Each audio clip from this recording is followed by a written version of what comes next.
Hi guys, Sylvia here with Wealth Builders Realty. You may have heard about the ongoing debate over short-term rental regulation in Idaho. But if you're new to the game, here's what's going on. On the one side, you have proponents of owner property rights. Proponents of this side want to ensure that Idaho continues to be one of the least regulated states in the union.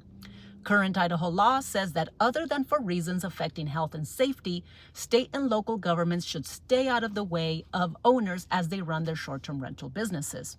And although the general consensus is that allowing regulation at the local level is usually best, it's not if it is at the expense of private property rights. On the other hand, you have in particular resort cities that demand the right to ensure that their residents and neighborhoods are safe. They believe it's their purview to regulate short-term rentals differently than long-term rentals. They argue for regulations in zoning, building codes, and even occupancy.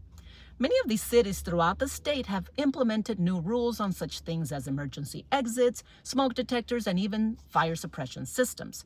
McCall made the news recently when they passed several ordinances that affected a lot of short-term rental owners. That, of course, led to a lawsuit, which is still pending.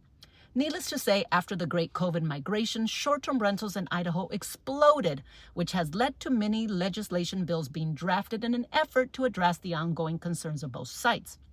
Most recently, on April 1st, House Bill 1162 came before the Senate and failed. The bill intended to roll back many of the rules and regulations that have been imposed by these local governments.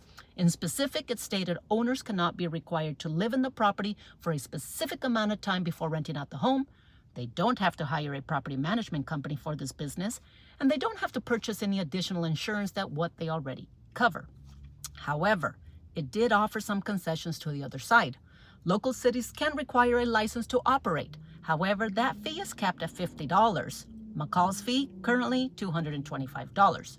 The bill also requires owners to disclose if there are smoke detectors in every bedroom, fire extinguishers, first aid kit, and even emergency egress from basement windows.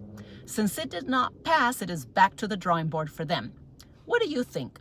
Are you team private property rights or team let the local government decide? Comment below.